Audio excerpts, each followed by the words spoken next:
Well, good evening and welcome to the Willis M. Tate Distinguished Lecture Series.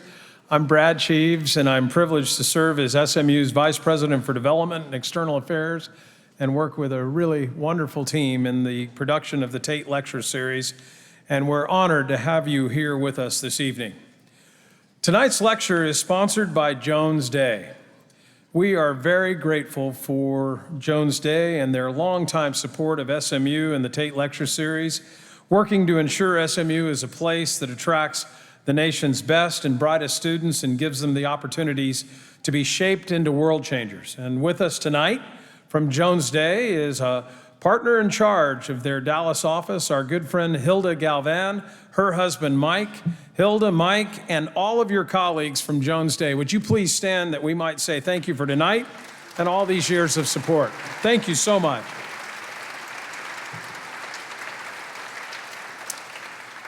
Joining us this evening as well are representatives from sponsors of the Turner Construction Amazon Student Forum, which took place earlier today.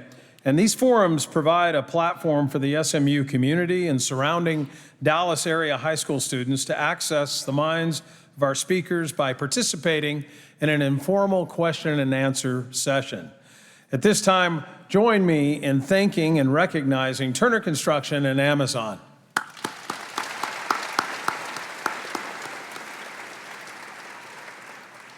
Annual proceeds from the Tate Lecture Series are returned to academic programs at SMU, and the most notable of which is the President's Scholars Program. It covers full tuition and fees for some of the university's most gifted students. The scholars are given the chance to interact with our Tate speakers, and we are happy to host them at many of the Tate events. And as a sponsor of the Tate Lecture Series, Jones Day is a supporter of the President's Scholars Program, as are you a Tate patron. And we are grateful for the seasoned patrons and your part in perpetuating this important scholarship program. You can learn more about the President's Scholars Program in your lecture program that you were given this evening. I'd like to invite you to tweet your questions if time allows after the conversation. These questions would be given to our speakers, and you can do that at SMU Tate using the hashtag TalkTate. That's at SMU Tate, all one word, using the hashtag TalkTate, all one word. Your question could be used at that time. Also, we kindly ask that you refrain from taking photos, recording, or live streaming tonight's lecture. The Tate Series is produced by SMU and presented by the Dallas Morning News. Sponsors include Rosewood Mansion on Turtle Creek, WFAA Channel 8, and Weitzman. And now to introduce tonight's speakers. Please welcome the president of SMU, Dr. R. Gerald Turner.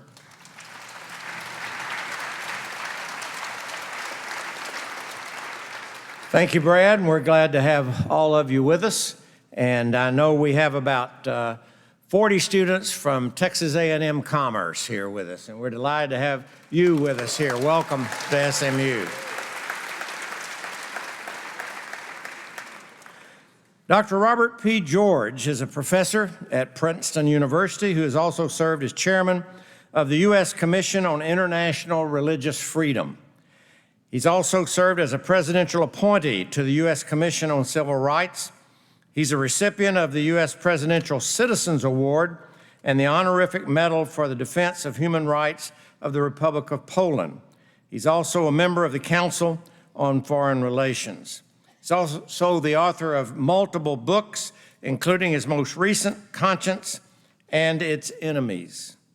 Dr. Cornel West is a professor at Union Theological Seminary, where he teaches courses about African-American critical thought, the philosophy of religion, the classics, politics, cultural theory, and many other topics. He's a frequent guest on the Bill Maher Show, CNN, C-SPAN, and Democracy Now! Dr. West has also written 20 books and edited 13 more, including his classics, Race Matters and Democracy Matters. Moderating their conversation today is William McKenzie. Bill is senior editor advisor at the George W. Bush Institute.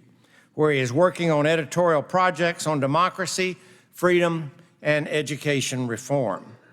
So please join me in welcoming to the Tate Series Lecture of the Jones Day Lecture Series, the Willis M. Tate Distinguished Lecture Series guests, Robert P. George and Dr. Cornel West with William McKenzie. All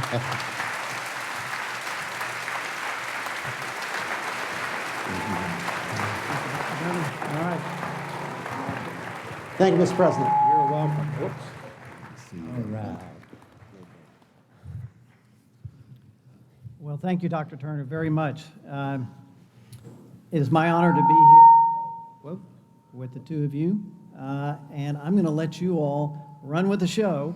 But I want to start with this question. What I think is the most obvious one is, how did you all get started on this road show on civil dialogue? I was thinking about it. You're like the odd couple of civility. You're kind of like Felix Unger and Oscar Madison. So how did this get started? Well, first, let me thank President Turner and Hilda and our friends at Jones Day, and thank you, Mr. McKenzie, for this opportunity to get together. It's always such a pleasure to be with my beloved friend Cornel West, especially down here at SMU. What a treat. I know I speak for Cornel as well as myself in saying how keenly aware we are that we are speaking this evening on a stage where Martin Luther King spoke, and we're speaking on the anniversary of Dr. King's assassination. Dr. King has been a great inspiration for both Cornel and me, and in our teaching together, we always include his great letter from Birmingham jail, where he raises the question, what justifies lawbreaking, given the importance which Dr. King himself rightly ascribed to law and law-abidingness? And of course, his answer is that there are two types of law, just and unjust law. Just law is a law that's in line with what Dr. King called, recalling the great tradition, the natural law, natural justice, and the law of God. Unjust law is out of line with the higher law. To get to your specific question about how Brother Cornel and I got together, I arrived in Princeton in the fall of 1985. That's the Middle Ages for these SMU students. Cornel was at that time teaching at Union Theological Seminary, but was already a major figure and established himself as a major figure in American philosophy and theology. And then Princeton had the good fortune of luring him to our faculty. So in the 1990s, Brother West and I were together in a number of faculty seminars discussing the kinds of issues that both he and I are interested in, like those issues raised by Dr. King, the difference between just and unjust law, basic questions of human meaning and value, the human good, human nature, human dignity, human rights, human destiny.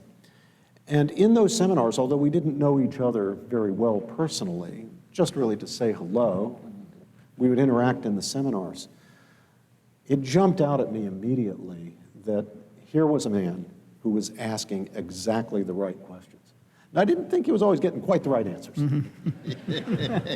But boy, was he asking the right questions. And very few people were. Cornel wanted to get to the deep questions, those questions of meaning, of value, nature, and destiny. The questions about what it means to live a human life, what it means to be a human being, what our most fundamental obligations are. Is there a more than merely human source of meaning and value? A lot of questions which, at least in those days in academic life, were considered to be sort of off limits. They weren't the questions that intellectually sophisticated people worried about, but Brother Cornel did worry about them, and I worried about them. And seeing him address those questions, especially with such integrity, was inspiring to me, frankly. But then one day I got a knock on my door. A student who had been a student both in my classes and in Brother West's classes, a very good student, knocked on my door to say that he and some other students were starting a new campus magazine called The Green Light. And the magazine was going to be a campus magazine of arts and culture and literature and politics, as he described it, our own Princeton version of the New Yorker. So I said, well, that sounds great. And he said, well, we'd like you to do something for us. With each issue of the magazine, we're going to feature an interview of one professor by another professor.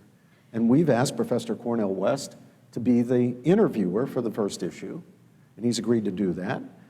And we asked him who he would like to interview for the interview, and he said he'd like to interview you. Well, I was profoundly flattered that the great Cornel West wanted to interview me. I thought at least that indicated that he thought I was odd, peculiar enough to be worth interviewing, different.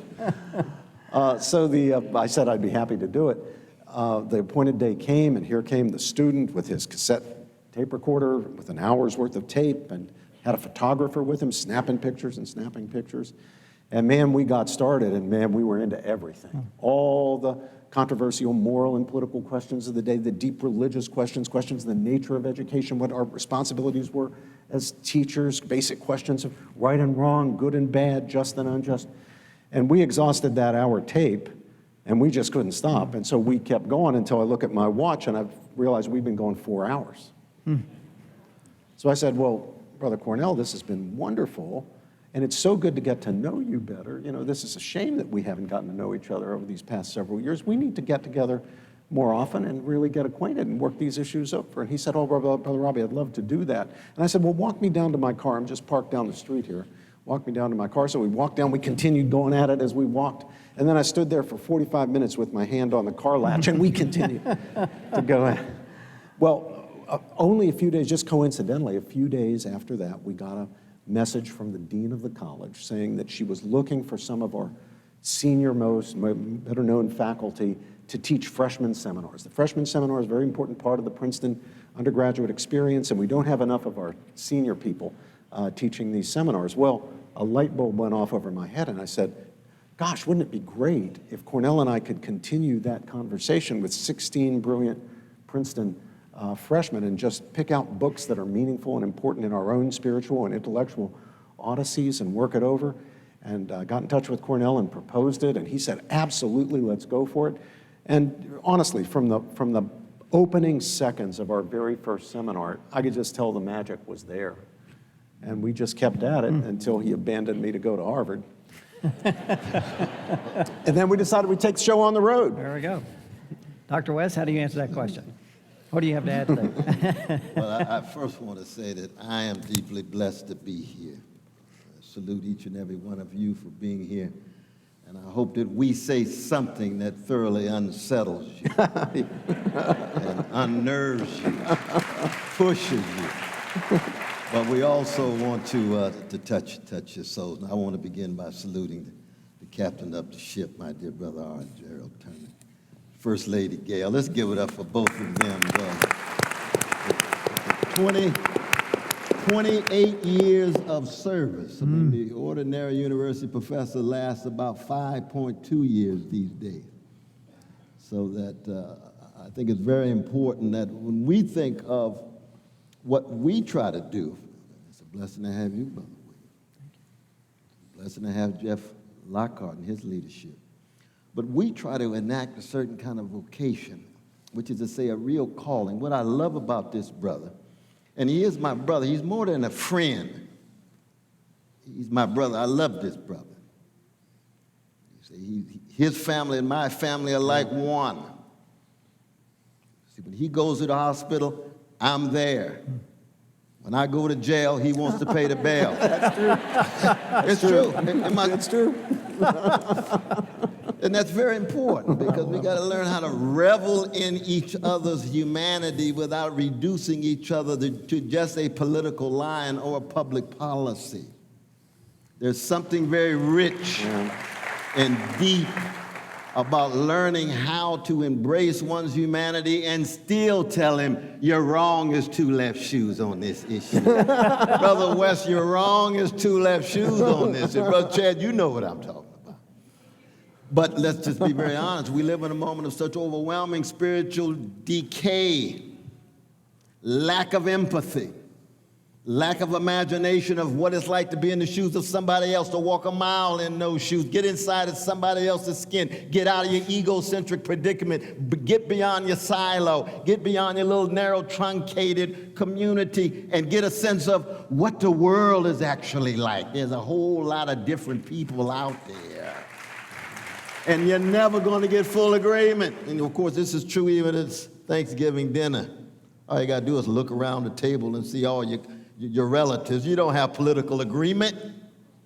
And if you do, you got a strange family. Very strange. It's true. That's true. So that the sense of vocation, but I want to start with vocation just briefly because you see, when you think of what happened 55 years ago, I was 14 years old. I just hit the tape because I was going to be the next great athlete, James Brown, Willie Mays. That's where I was headed.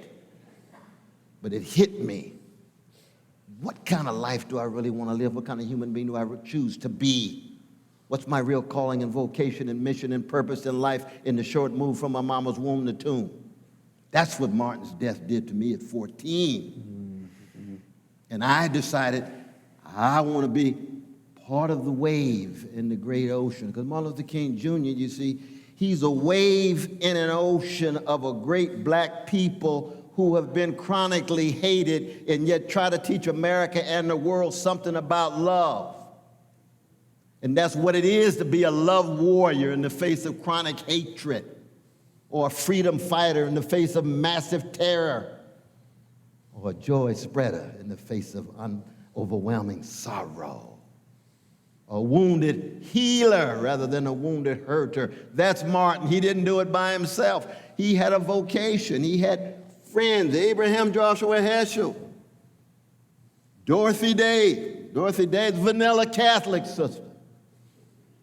Martin is chocolate Baptist like myself. But they came together at a human level. They believed in spiritual and moral greatness that goes beyond skin pigmentation, goes beyond sexual orientation. It goes beyond one's national identity. He's concerned about human beings all around the world. That's who Martin was, not a god, not a deity. He's a particular free black man who was shaped by this great tradition of these black people that said, we are going to hold on to a beloved community no matter what you do with it. That's why he had that meeting with Brother Jerry right in this place in 1966. And Brother Jerry was who, my dear brother? Jerry Levias. Absolutely. Yes. And he was the first African-American to play in the Southwest Conference and attended here at SMU. Absolutely. And later played for the Houston Oilers. And he probably told Brother Jerry, you could just give it up for Brother Jerry. But the important thing, especially for the young people, he probably told Brother Jerry, we were told he dismissed all of his assistants. Is that right? That's what I read in the Dallas Morning News. Since I worked there, I think it's true. And so Brad can correct me if I'm wrong, but I think that they met backstage. Right in his room. Back there, and Dr. King invited Jerry Levias to come meet with him and dismissed his aides, and they had a one-on-one conversation. One-on-one. You can imagine what Brother Martin said. I know I can imagine. Young brother, I know what it's like to be hated. I know what it's like to be demeaned and degraded.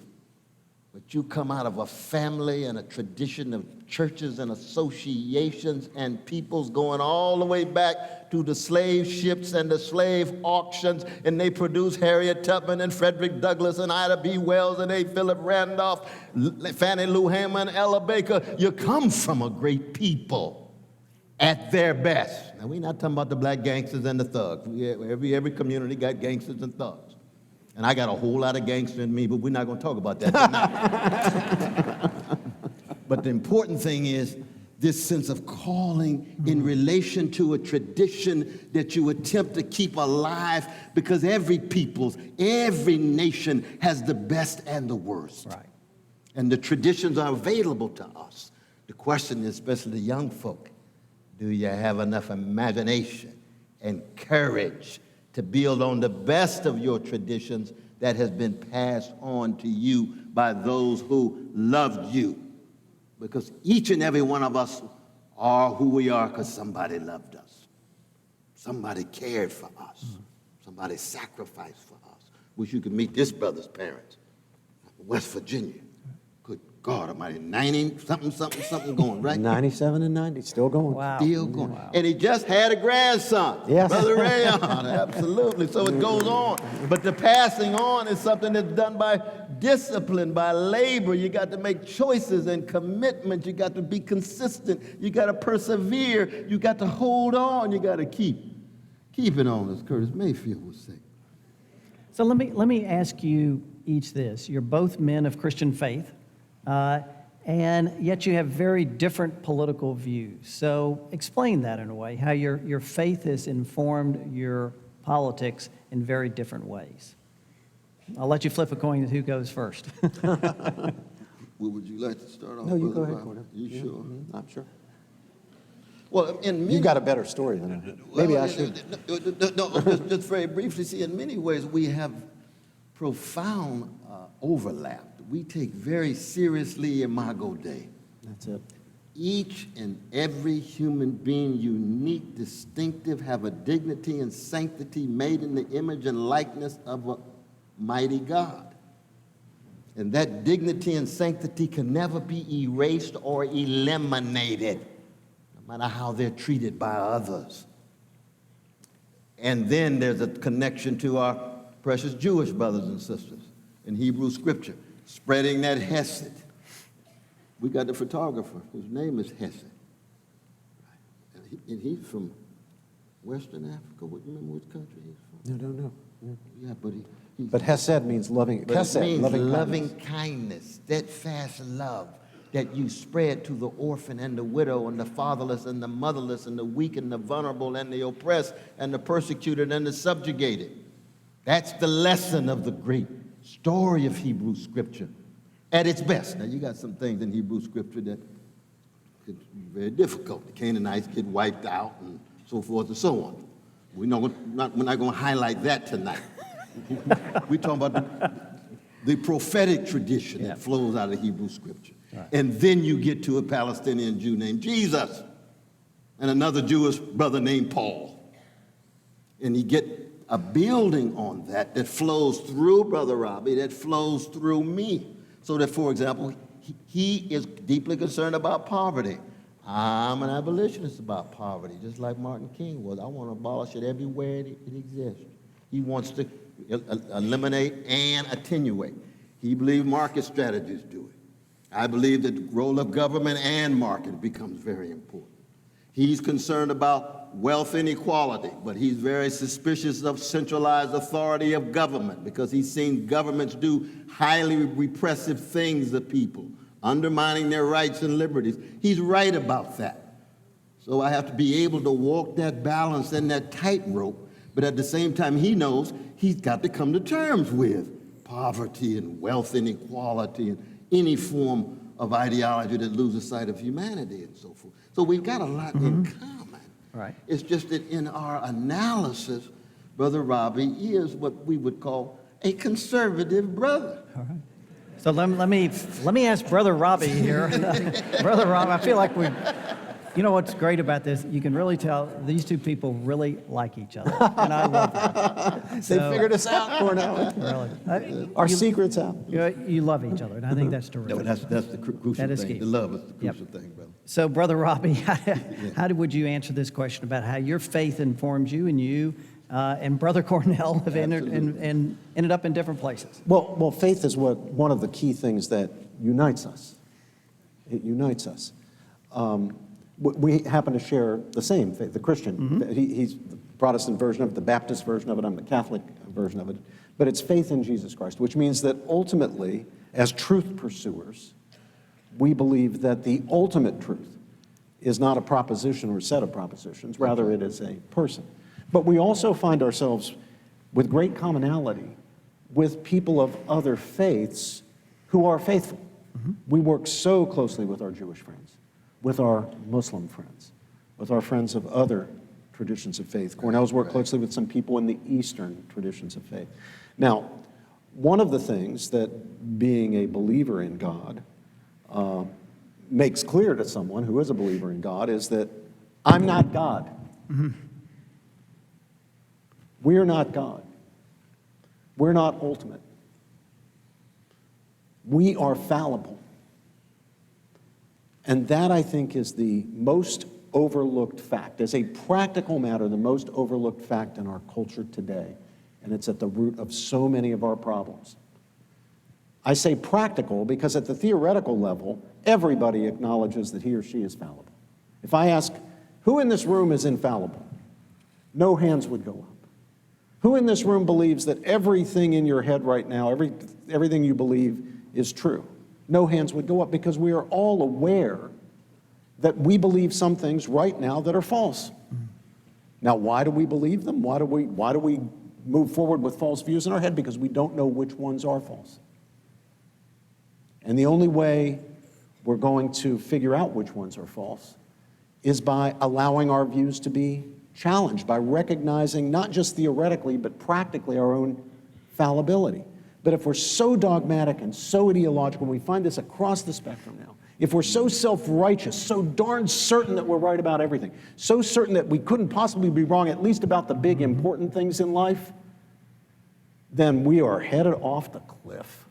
And I'm worried that we are headed off the cliff. You want to talk about polarization? That's where the polarization comes in. We can end this polarization tomorrow with the practical, serious recognition of our own fallibility.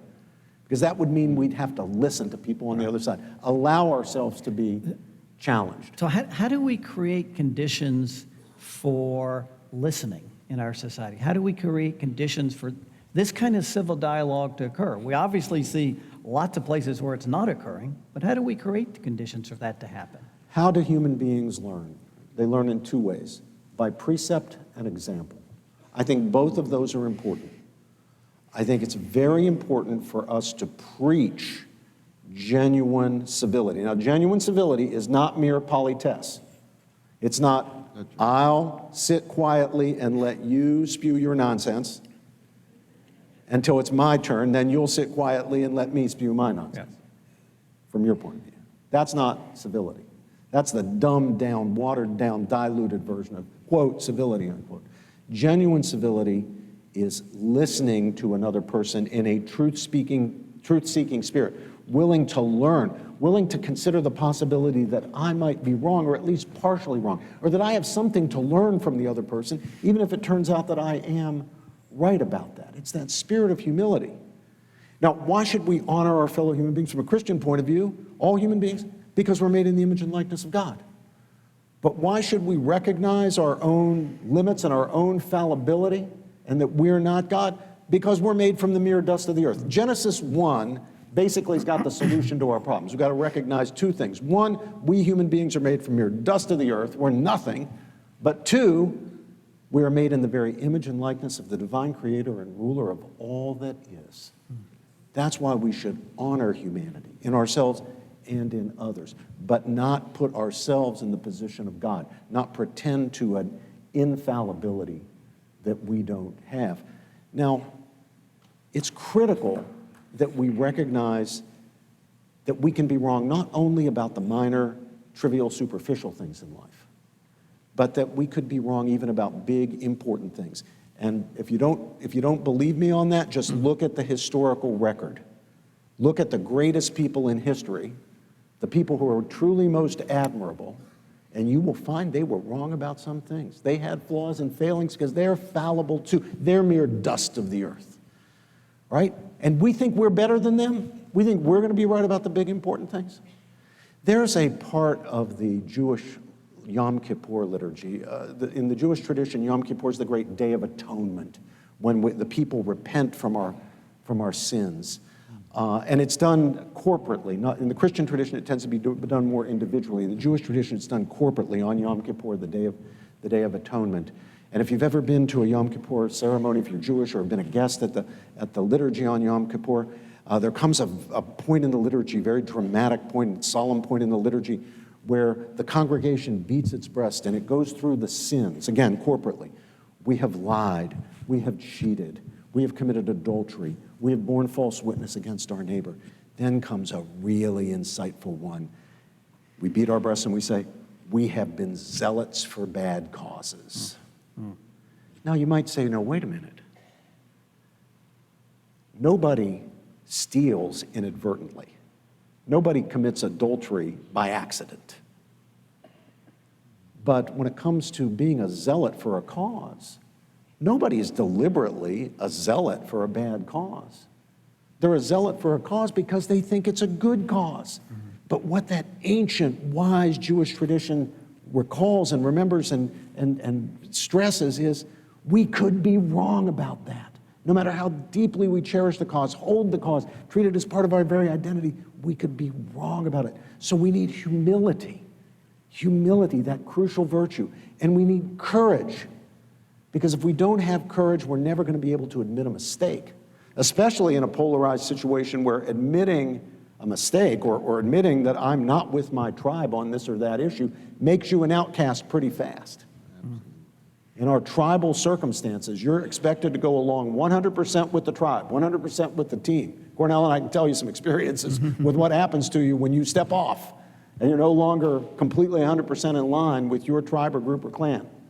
It can be really rough, and it takes courage to stand up. So one, we teach by precept, but even more importantly, we teach by example. We need examples of people. And I don't mean just prominent people, but them too, prominent people too. We need people prominent in public life, but ordinary moms and dads and grandmas and grandpas and teachers and coaches and pastors who model and exemplify the intellectual humility and the courage that alone will enable us to overcome what Cornel rightly calls our spiritual decay and depravity. Thank you. Dr. West, how would you answer that question about what conditions are necessary for civil dialogue to take place? I think we need to just sit for a little bit and saturate the wisdom that we just heard. Because there's a whole lot there. There's a whole lot there. Because when you talk about humility, humility, one could argue, is the benchmark of spiritual maturity. And spiritual formation is never reducible to skin pigmentation, sexual orientation, gender identity, or national status. It's a human process. It's Socratic in terms of being self-examining, learning how to die in order to learn how to live. That's what Plato says. Philosophy is a meditation and preparation for death, because when you learn how to die, you're critical of yourself so that your fears and anxieties are attenuated and pushed back so a stronger self can emerge. That's what education is.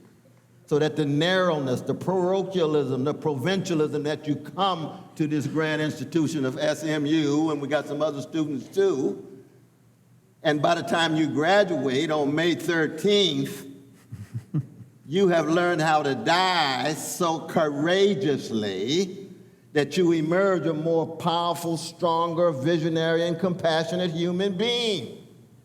And if you don't do that, you wasted somebody's money. It's true. Now, we know that only 35% of our precious fellow citizens even go to college. So you got over 60% of them never set foot. And some of the greatest citizens, the James Baldwins and the Curtis Mayfields and others, they didn't go to college, but the college went through them, because they still learned how to die. When Dorothy Day wrote the eulogy for Martin Luther King Jr. on the Catholic worker, April 5th, 1968, exactly 55 days and a day, what did she say? Martin Luther King Jr. learned how to die daily. Dropped the mic. She was gone. And of course, it comes right out of New Testament for we Christians. Christians must learn how to die daily in order to what? Emerge in new being, new energy, new courage, new humility. Humility is the child of mercy. And we don't have enough older people who are targeting, loving, and caring young people enough so that the young folk are shaped by market forces, commodification, narrow careerism, trying to find out what they brand. They come up to me and Robbie, we working on our brand. What's your brand? We ain't got no brand. We got a cause. We got a cause in life. Fighting for freedom is not a brand. The kingdom of God is not a brand. The beloved community is not a brand, it's a cause. A brand is a market strategy so you can find your niche and live. Well, I won't add the rest of it because I'm trying to be Christian up here. Whereas a cause is something that you give your whole self to. You empty yourself. You are serving others by emptying yourself. The kenosis that sits at the very center of what it is to be spiritually mature. Secular folk can have it. Atheistic folk can have it. Agnostic folk can have it. Christians, Jews, Muslims, Buddhists. But those of us who are Christian are so tied to the cross. And that cross signifies that self-emptying, that love that flows out of oneself for others, such that one is able to have impact on others' souls. Well, that's very much what Brother Robbie and I do. Each time we come, we say a prayer. We said a prayer today, right? All of us. Why? Because we cracked vessels. We're just trying to love our crooked neighbor with our crooked hearts, basically. And at the same time, though, we have an analysis. And part of the challenge these days is that the spiritual decay that people are talking about has something to do with the professional managerial class that has become so preoccupied with power and wealth and status and spectacle that has turned its back on those who don't have access to resources. And those who don't have access to resources come in all colors. And they feel as if they're being looked down on. They're being condescended to. They feel as if they have less status. Part of the social base of Brother Trump. Because some of them voted for Brother Bernie. That was my side. Now I'll meet the same brothers and sisters, most of them vanilla, and say, how did you vote for Bernie and Trump at the same time? Not the most consistent argument I can follow. But what they say is that in both contexts, I feel as if I'm recognized. I feel as if somebody sees me. So you can get a right-wing populism, and with Trump, he even moves into a neo-fascist.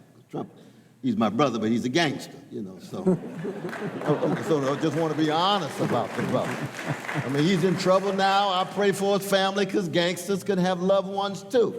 But the point is, you're not trashing him as a human being. You're keeping track of his activity that leads one to characterize it as gangster activity. All of us have gangster activity in some sense, but he tends to engage in a little bit more excessively than most of them. But he's a human being like anybody else. Right. Like anybody. We're losing that. So part of the polarization is you got the professional managerial class who has been doing very well in the last 40, 50 years, the educated class.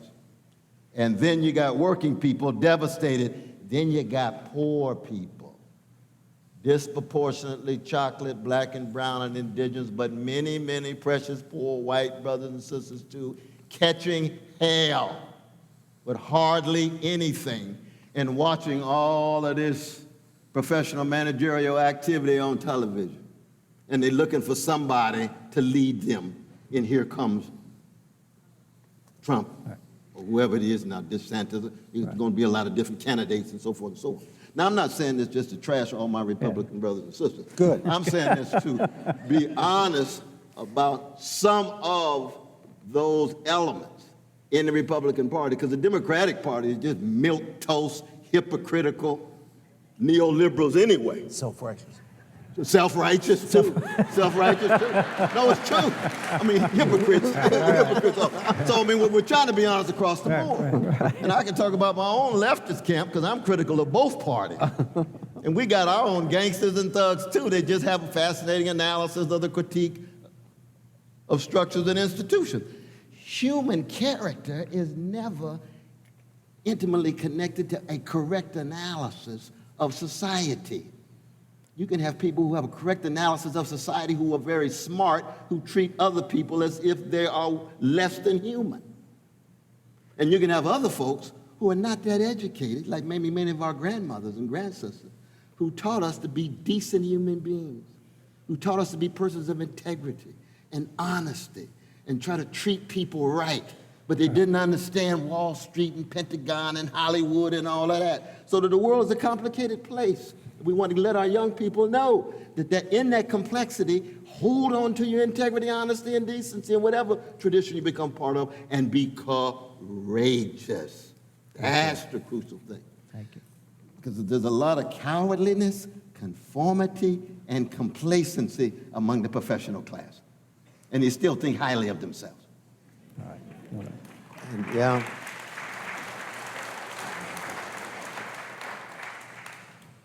And being courageous does not mean being self-righteous. That's right. That's It right. does not mean being so dead certain that you're right about everything, that you feel you can shut another person down, not let them speak, hold their values in contempt, refuse to listen to them. That's not courage. That's faux courage. That's just performing. Don't perform. Don't perform for other people. Don't perform for yourself. On the great existential questions, you got to think. And thinking always means allowing yourself to be challenged, challenging yourself, being self-critical, always asking the question, should I consider what the other guy has to say about this? Is it possible that he's right and I'm wrong? Or he's at least partially right and I'm wrong? Now, often when Cornel and I preach this gospel of intellectual humility, the need to be non-dogmatic, to avoid becoming an ideologue, avoid becoming tyrannical, shutting other people down.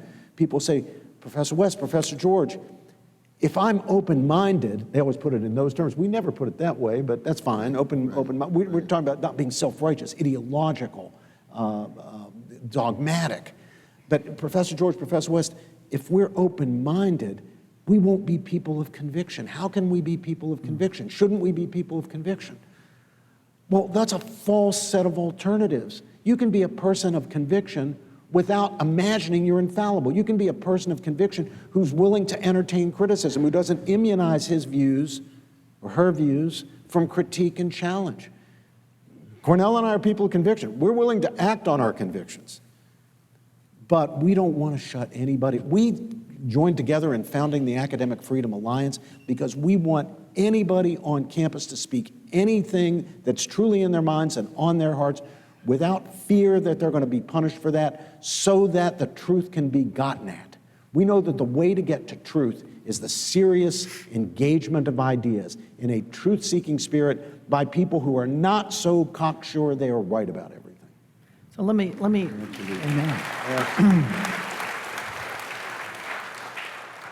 Let me ask you each this. I think we all know we live in this era of polarization. We know what doesn't work. We see it all the time. So where do you all see some of what you're talking about, moving beyond self-righteousness, being open to other dialogues, hearing other people? Where do you see that happening in our country today? Is that at the university level? Is that in our churches? Is that someplace else? Where do you see that happening? I think we could all use some hope.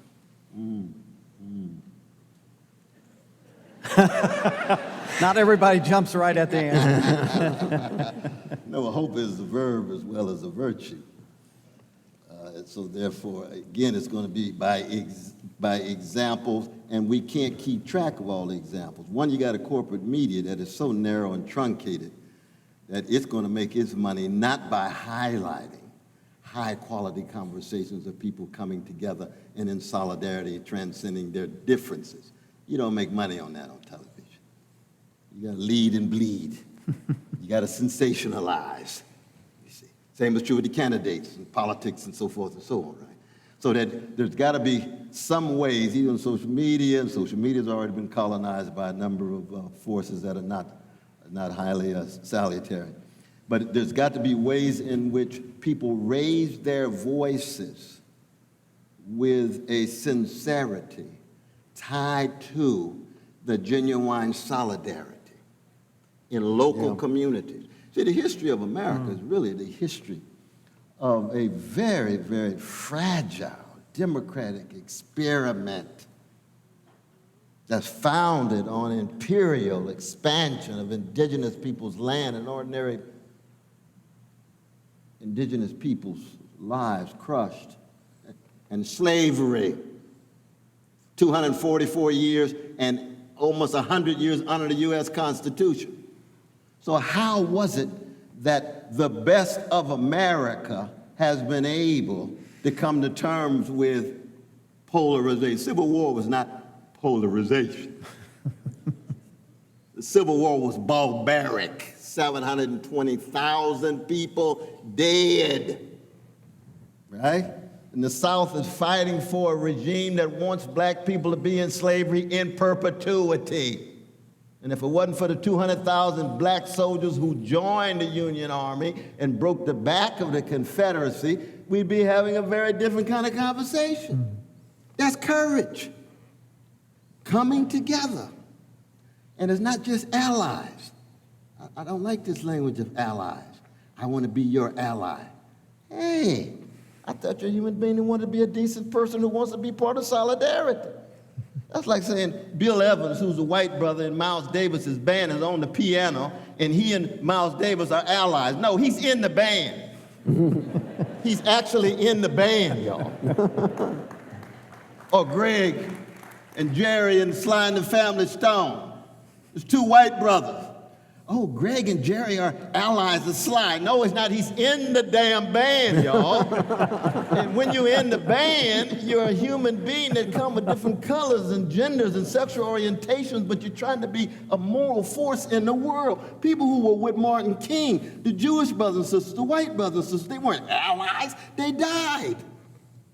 That's a human choice. But you can see the way our language itself is already alienating. You know what I mean? Yeah. And so the question becomes that example that Brother Robbie's talking about. Individual, collective on a local level, but in the end, and this is best in history of America, a spiritual and moral awakening that has political consequences, that tries to build on the best of the democratic dimensions of the U.S. experience. That's the ways in which we get out of these deep moments of profound crisis and catastrophe. And whether we have what it takes or not is always an open question. If we don't have what it takes, we lose to democracy. In moments of crisis, the thing to do is always to repair to first principles. Repair to first principles. And for all the sins and faults of our history, and there have been many, our principles are excellent. We hold these truths to be self-evident, that all men are created equal, that they are endowed by their Creator with certain unalienable rights, and among these are life, liberty, and the pursuit of happiness. It's hard to improve on that principle. It's hard to live up to it. Often we haven't lived up to it. Often we'd have to struggle to live up to it, and then we backslide. You know, and when we think we're living up to it, sometimes we're not living up to it. But it's an excellent principle or set of principles. We can't do better than that. And of course, in the background, civilizationally, is the teaching of the Bible, that human beings, though made from the mere dust of the earth, are nevertheless made in the image and likeness of God, and therefore bearers of profound, inherent, and equal dignity. There's nothing wrong with those principles. There's something wrong if we don't embrace those principles. So we need to remind ourselves. What does King do? He reminds the country of the principles. He doesn't repudiate the principle. He doesn't say, oh, just it's a myth that all men are created equal. He says, no, the Declaration of Independence wrote a check, and we got to make good on the check of equal dignity, the profound, inherent, and equal dignity of each and every member of the human family. Lincoln, in saving the country, he's constantly going back to first principles. Nobody quoted the Declaration as often as Lincoln. There was a reason for that. We were in crisis. And when you're in crisis, you got to go back to the first principles, if they are good first principles. And ours are the very best, in my opinion. So we need to remind ourselves, our leaders need to remind us of those principles, and we need to model what it means to live up to those principles. And again, it's not just our leaders. I can't stress this strongly enough. It's not just our leaders. It's mom and dad, and uncle and auntie, and grandma and grandpa, and coach and pastor and teacher. That's right. You know, that's how kids learn. That's where they pick up their principles. And if you don't offer them good principles, there are plenty of people out there who are going to offer them bad principles. Right?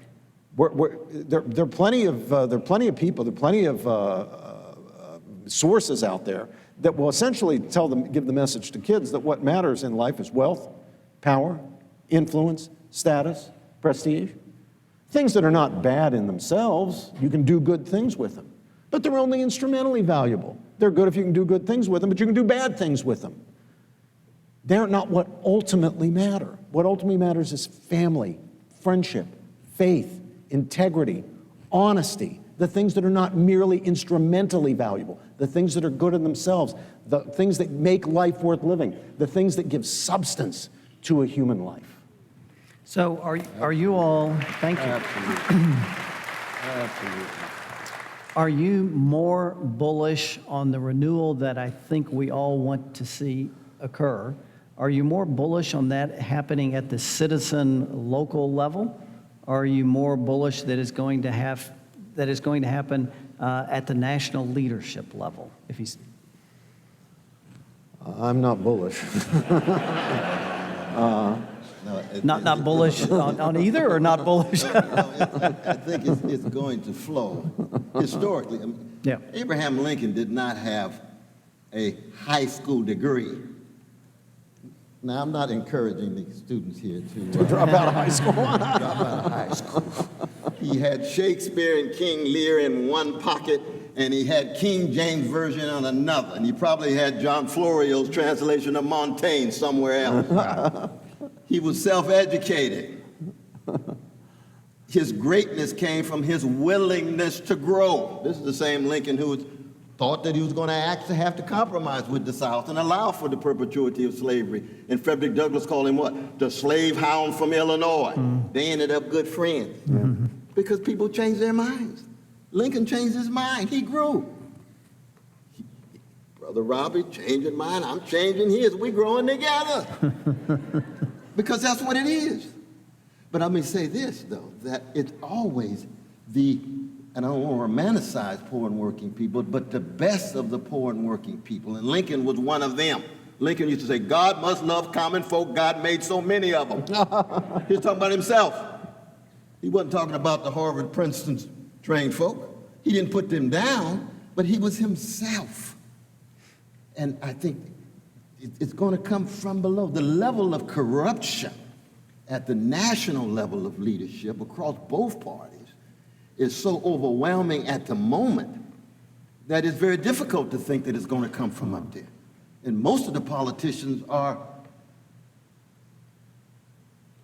thermostats rather than thermometers. I should say thermometers rather than thermostats. Yeah. So they just check. My deepest convictions are, let's see what the poll says. No, what do you really believe? Well, I'll let you know on Friday after we have the polls. Yeah. After we have a poll analysis. What's in your heart? What are you going to live and die for? How many politicians do we have like that? One of the reasons why Brother Trump was able to get as far as he could, because he didn't fit the mold of the prepackaged, market-driven politician. He just happened to be a gangster. But he cut against that. He shattered that. That's very important. That's very important because people are hungry and thirsty for something more than the prepackaged Republican, prepackaged Democrat, prepackaged MSNBC, CNN, Fox, and all the other mainstream money-making projects that have their own agendas. And they're human beings who are there, so we keep track of their humanity, but we know that's not where the robust conversation's taking place. Not at all. And let me add this footnote, especially in regard to Martin Luther King Jr., because in Martin's case, he knew that it's not solely a question of speaking truth to power. And the condition of truth is to allow suffering to speak. But it's speaking truth to your own community. Yes, sir. Mm-hmm. You got to cut against the grain. If I say something critical about Obama or any other black leader, it's because I believe it's true. And they say, oh, you're going to be unpopular. I'm not loving black people in order for black people to love me back. I love it because I tell the truth, and they're worthy of being loved and hearing the truth.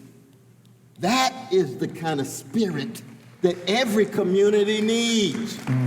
You could be a Jewish brother and sister and say, we disagree in what's going on in Israel with the Palestinians. I'm not less Jewish because I'm supporting the Palestinians. I'm Jewish because Amos and Esther say, let justice roll down like waters and righteousness like a mighty stream. And that includes Palestinians and Arabs and Muslims. And if you're Muslim and you're using Islam to justify the massive murders in Iraq right now, you ought to be shame on yourself, because Malcolm X comes along and says, if you're really concerned about Islam and prophetic Islam, then you're concerned about when mullahs are shooting down young Muslim children in the name of Islam.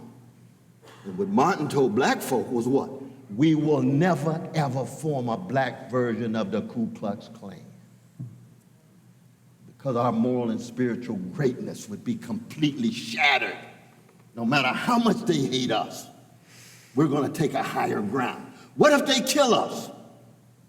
Martin used to say, I'd rather be a corpse than a coward. I'd rather be dead than afraid. Now, that's a high standard. None of us are going to fundamentally meet that standard. But at least we know what the standards are. All right. That's what the standard is. All right. That's what the integrity and honesty and justice and truth that Brother Robbie's talking about. And in that sense, Robbie himself, as a so-called conservative brother, has a deep connection to Martin King. Is that a fair characterization? Yeah, absolutely. It cuts very, very deep. And we should be able to work jazz-like, improvisationally, such that we overlap, come together, disagree when we disagree, and that's a great lesson to black people, to America. That's what jazz is, finding your voice and not just being an echo. What's the anthem of black people? Lift every voice. It's not lift every echo, is it? And you can't find your voice if you're a jazz man or a jazz woman and don't have a voice and just an echo. You're not going to be part of the tradition. You ain't going to be Erykah Badu. You ain't going to be a Lightning Hopkins. Just stay in your neighborhood and play your guitar in the garage. You got to find your voice. That's democratic, symbolic action. Finding your voice with dignity in a context where you listen to the voices of the dead and the quick, and those voices together constitute a way of accenting the best of who we are as human beings. And black music is probably the greatest artistic breakthrough of the most barbaric century of recorded time, which is the 20th century, with the Nazism and communism and imperialism. But what is it about these people, these black folk at their best, not their worst now? Not their worst. We got some lessons to learn. So we have to be very careful about the labels. We can't get along without labels. And we need labels like liberal, conservative, libertarian, socialist, Republican, Democrat, and so forth. Yeah. We can't get along without them, but we need to be careful not to be captured by them. These terms mean different things at different times. They mean different things in different historical circumstances. They mean different things for purposes of different sorts of analysis. And it's tribalism that makes me think that if I'm a conservative, I must believe X. That's not how it should work. You should believe what you believe because you think the reasons for believing it are best, and then you'll see what that makes you in the parlance of the day. Notice how different that is from first choosing your box and then choosing your beliefs depending on what's in the box. You gotta look at history here. You have to look at history. Cornel and I were talking about this earlier today. We were having tea together privately. There was a great tradition, it may come back again, of socially conservative progressivism. Today when we think of progressives, we think of just straight up social liberalism. And that's pretty much what we've got right now on the progressive side of the agenda. But people like Christopher Lasch, Eugene Genovese, you're talking about C. Wright Mills. You're allowed to think outside your tribe. You can agree on some things, but if you disagree on others, that's your right as a free human being with a free mind. There's some things you got to do for yourself, and thinking is one of them. You can't outsource that. Not to a party, not to a tribe. You can't outsource it. And falling in love is another, which is very important. If you're asking for somebody else's permission as to who you love, you got to grow up. All right, we've got just a couple minutes here, so I want to kind of a lightning round here. one way in which Brother Cornel has changed your mind, and one way in which Brother Robbie has changed your mind. Well, let me start there. I have a much deeper appreciation of what we might call the American black or African American tradition as a result of my engagement with Cornel. By a tradition, I mean a tradition that includes a distinctive kind of literature, art, music, those types of things. I think sort of prior to my engagement with Cornel, reading his works on race, talking with him both privately and publicly, I tended to think, look, race has been just such a deadly issue in our country. Racism has just been such a terrible thing. The consequences just seem to ramify and ramify and ramify. Let's just stop thinking in racial terms. Let's just not talk about race. Maybe if we don't talk about it, the problems will go away. But Cornel's persuaded me that we can't just not talk about it. We've got to face up to we have to be careful not to imagine that we're living in 1954, that there has been no progress. But we also can't imagine that all our racial problems are solved and race is no longer, or if we just stop talking about race, racial issues will go away, or that it doesn't make sense to consider the great achievements and traditions of African American life, which were produced, no question about it, in circumstances of repression, but for which there wouldn't be these traditions. So it's a complicated story, how you get an Ellington, a Baldwin, an Ellison, a Du Bois. So that's a kind of enrichment of my own thinking, which I think prior to engagement with Cornel was simply simplistic on the issue of race. Okay. Dr. West, how would you answer that question? How has Dr. George changed your mind? Wow. I appreciate that question because, I mean, intellectually, we've been fighting over Aquinas versus Kierkegaard for about 20 years. Yeah, that's right. He's led for the deeper appreciation of the greatest Italian We'll save that for philosopher. another lecture. But we okay? won't get into that Yeah, right really. now. And I also want to acknowledge, just in terms of the ways in which to see Brother Robbie with the precious kids at St. Mark's as well as St. Philip's in Dallas. We've had some magnificent experiences there with the flowers and the crows and the ways in which they've been able to come together. That's The flowers and the crows are people. yeah, exactly.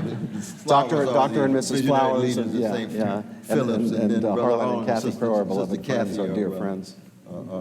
Are folk who are tied to, there's a woman's, a girls' school too, what's the name? Hockaday. Hockaday too, and so forth. Probably Why not is that. that important? Well, be able to see such high-quality interaction with so-called conservatives in chocolate context in which the children are fundamentally impacted. That's what you see with this brother here.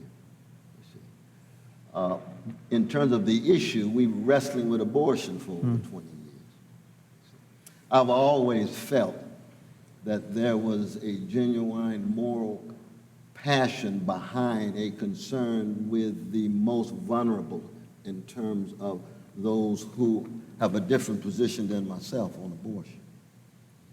And Robbie's been pushing me and pushing me and pushing me in terms of when does the baby become a human being, at contraception, at certain weeks, and so forth and so on. And at the same time, I'm trying to push him in terms of, I'm still convinced that if only men could have babies, we'd have a different discourse of abortion, given the patriarchy. So somehow I've got to be able to acknowledge that my conservative brothers and sisters are not monsters because they disagree with me on abortion. And I try to get them to say that the feminists are not monsters either because they're fundamentally concerned about control over their bodies. And the question is, how do you deal with that complexity? And we wrestle with that. And I've never wrestled like that before until I met this brother. And that's one of the many ways in which I appreciate him politically. Now, when it comes to existentially and spiritually, then that's a whole different thing. We could sing a song. Now, he plays a serious banjo, and I sing like Marvin Gaye in the shower, in the shower, in the shower.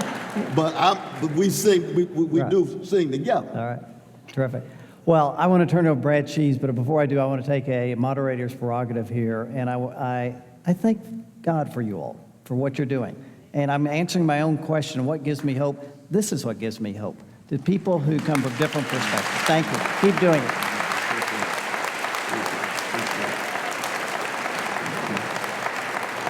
Bill, I don't think we could end on a better note than what Bill McKenzie said just now. And let's end with that, because you've given us great hope tonight. Professors George and West, what a gift you've given us, and may your tribe increase. Have a great night.